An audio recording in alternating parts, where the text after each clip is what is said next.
하나님에 대한 믿음이 있는 사람이든지 없는 사람이든지 간에 과거에는 하나님으로서만 설명할 수 있었던 일들이 이제는 하나님이 없이도 설명할 수 있는 시대가 되었습니다.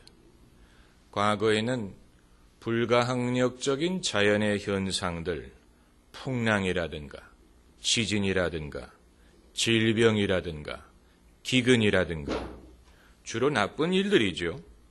이런 것들을 하나님이 일으키는 것이라고 생각했습니다. 하나님이 진노하시는 것이라고 생각했습니다. 그 흔적이 아직도 법적인 용어에 남아 있습니다. 계약서의 Act of God, 이 말은 불가항력적인 사건이라는 얘기입니다. 과거의 사고방식이 여전히 법적인 용어로 남아있는 흔적을 볼 수가 있습니다. 우리는 심청전 같은 데서 과거의 사고방식을 엿볼 수가 있습니다. 바다의 신을 달래야 선원들이 안전하게 항해를 할 수 있다고 믿고 심청을 제물로 바치지 않습니까?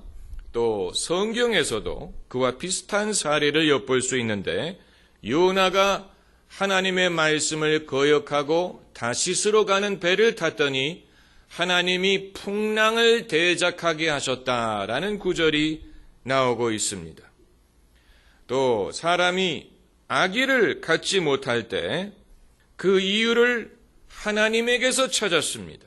하나님이 태를 닫으셨다 이렇게 말들을 하고 또 비가 오지 않을 때 그 이유를 하나님께로 돌렸습니다. 하나님이 우로를 막으셨다. 그러나 지금은 과학적으로 그것을 설명하고 이해하려고 합니다.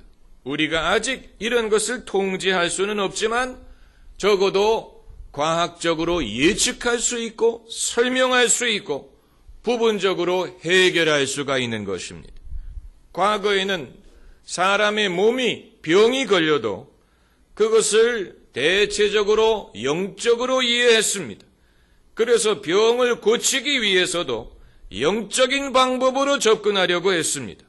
무슨 죄가 있었다든가 아니면 악한 세력에 의해서 그랬다든가. 그러나 오늘날 사람들은 일단 병원 건물에 들어가는 순간부터는 목사든 장로든 다 의학적으로 병을 보려고 합니다. 밖에 나왔을 때는 별개 문제입니다만 일단 의사 선생님 앞에 앉았을 때만큼은 의학적으로 접근하고 의학적으로 그것을 풀려고 합니다. 어느 의사 선생님도 환자님 혈압이 오르셨군요. 죄가 많으신가 봅니다. 회개하셔야 되겠습니다. 이렇게 말하는 의사 없습니다. 체중을 줄여야 됩니다. 콜레스테롤 수치를 낮추셔야 됩니다. 운동하셔야 됩니다. 이런 식으로 접근하죠. 또 어느 의사 선생님도 위에 염증이 있으시군요. 누구를 미워하시나요? 이런 식으로 접근하지 않습니다. 식사 습관이 정기적이 못한 것 같습니다. 아니면 너무 맵고 짠 음식을 많이 드시는 것 같습니다. 이런 식으로 의학적으로 이해하고 의학적으로 접근하려고 하는 것입니다.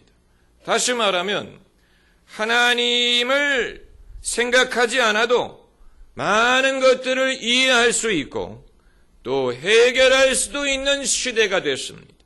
그렇다고 하나님 없이 살 수 있다는 얘기는 아닙니다. 이를테면 그렇다는 얘기입니다.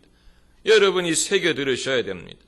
현대인들은 하나님의 존재를 부인하지는 않지만 그러나 과거에는 모든 것이 하나님에 속한 영역이었다고 생각했는데 이제는 사람에게 속한 영역이 분리되어서 점점 더 많아지는 것을 경험하고 있습니다. 아마 창세 이후에 이처럼 인간의 영역이 많아진 경우가 없을 것입니다. 제가 지난주에 드린 설교를 들으시고 좀 어려웠다고 말씀하시는 분이 계셨습니다. 충분히 어렵지요. 왜냐하면 과거에 들어보신 적이 없기 때문에 그렇습니다. 그러나 여러분이 계속 들으시다 보면은 쉬워지는 날이 옵니다. 여러분, 사람의 자유가 점점 더 많아집니다. 경제적인 자유라는 것이 있습니다. 요즘 젊은이들은 돈을 버는 것이 목적이 아니고 즐기는 것이 목적이라고 하지 않습니까? 그것이 보여주는 것은 경제적으로 자유하다는 것입니다.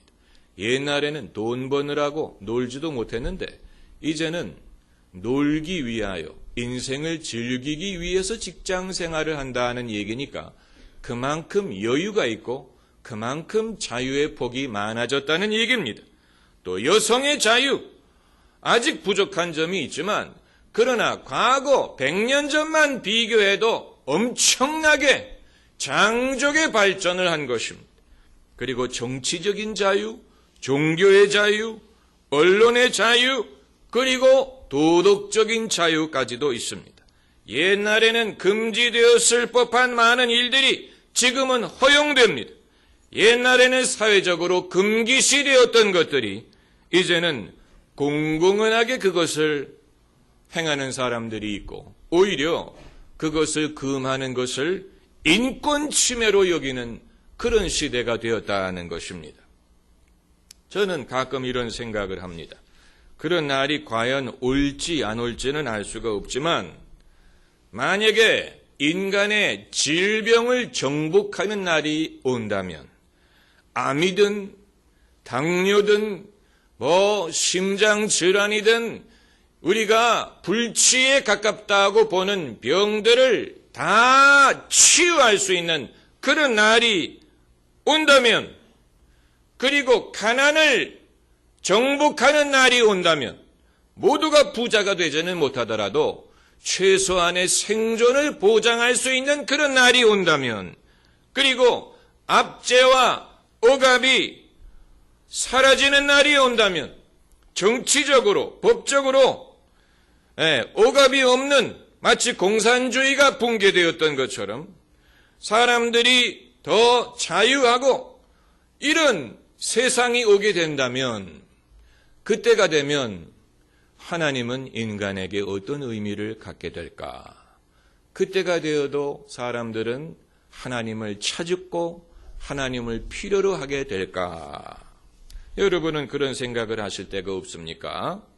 결론부터 말씀드리면 그렇게 된다고 하나님의 입지가 사라지는 것은 아닙니다.